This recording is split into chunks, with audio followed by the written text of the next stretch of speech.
Hey y'all, it's David, the Georgia photographer, and this is Cameras and Coffee.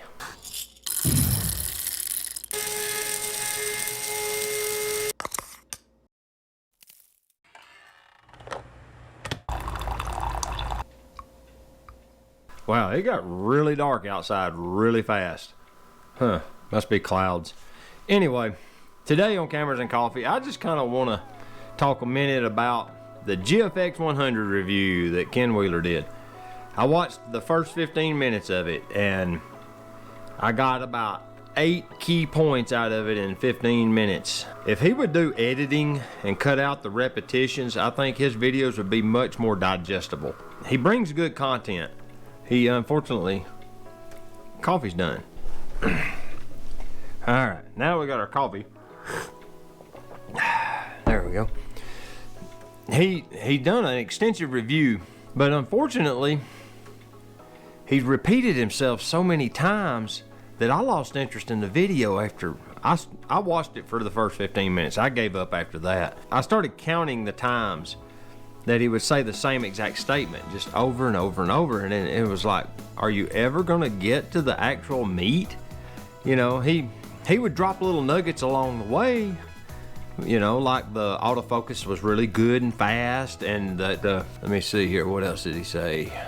Oh, he updated the firmware on a couple of his lenses. He said it was that the IBIS worked really well. You know, he bragged on the IBIS and he said how well it worked, and he actually says that the files are pretty manageable, or he's editing them on like a slightly older MacBook or iMac, excuse me. He says that they're flowing pretty well for him, even though they're enormous files.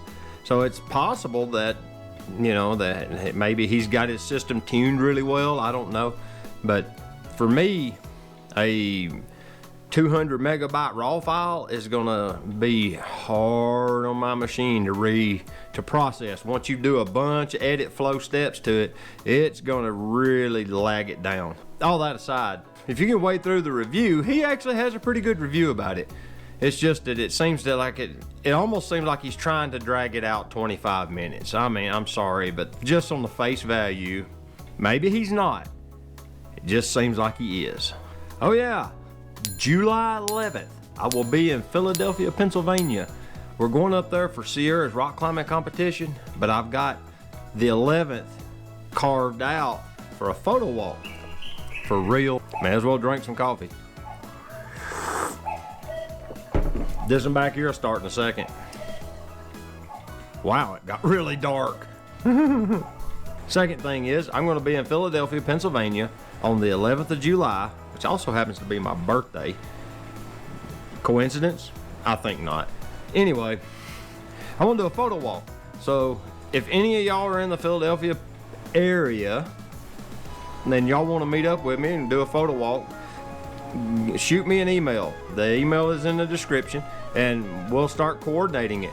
But yeah, I'm going to be up there. I'm going to have that day kind of set aside and be able to do some photo shoots, you know, walk. I just want to do like some street photography and do a little bit of a photo walk. That's all. You know, a couple of hours or what have you. Maybe go eat, something like that. So if you're interested, like I said, my email's down below. Just shoot me an email and we'll start coordinating it. And last but not least, who do you think these $10,000 Sony lenses are for? These things are incredibly expensive. I mean, they're more, I think that 600 f4, I'm not sure what it's costing, but it's like way over 10, isn't it? It's a lot. These are enormous lenses. You know, they did a big press event. I guess they're just trying to prove that they're like serious photography equipment. I guess, I don't know, but it just seems kind of strange to me. They're getting into the game, they're playing serious, so you know, it's time to start filling in the cracks. You know, there'll be a 300 millimeter f4 for too much longer, I'm assuming. You know, like Nikkors and all that. Who knows? But I just thought that was amazing. 600 millimeter f4, wasn't it? It's a huge lens. So, you know, what do y'all think? Who's it for? Is it for Tony and Chelsea to go shoot pictures of birds with?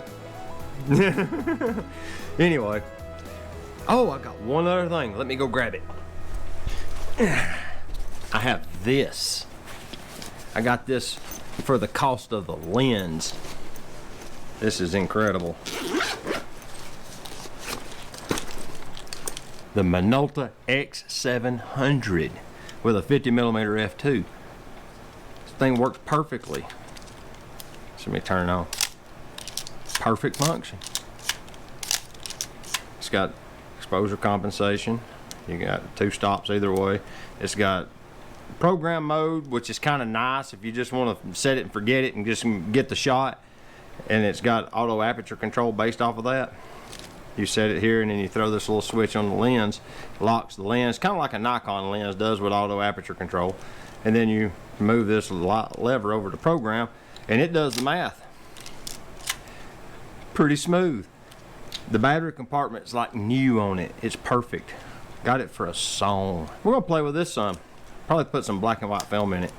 But yeah, I thought that was pretty neat. An X700 Minolta. Come with a lens. You know, the 50mm f2 is not some kind of super lens, but they're nice lenses. So I was curious about the lens more than anything, but the camera is in perfect working order. So yeah, it's got a little case. It's got a legit, this is something I'd never seen before. It's got a legit Minolta flash with it. Have you ever seen that? It's got the little chart on the back. But whoever had it was smart enough to not put the batteries in it. So it's like not corroded at all. The battery terminals are like new. Might actually play with the flash, see if it even powers up. The capacitors may not take charge at this point, as old as it is. Who knows? I thought that was neat. Minolta case. Let's see here. Oh, it even still has like the original body cap that come on the camera. Look at that. There's the lens cap. They put them together and stuck them in this little side compartment. And the one thing that you rarely ever see, the original owner's manual. Thought that's incredible. But yeah, got a that gum 35mm film camera. May bring it to Philadelphia. Who knows? Anyway, this is David, the Georgia photographer. And what do you guys think? Do y'all think Ken drug the video out just to drag it out? It kind of seemed like he was trying to fill space for some reason and, you know, make the review seem more valuable than it was, because seriously, there was some of the comments up at the 15-minute mark had been repeated 4 or 5 times. It was getting monotonous, just to tell you the truth. He could have wrote that video in 10 minutes and covered plenty of information. To each his own. It's his channel. He can do it however he wants. It's a free country, free world. Supposed to be.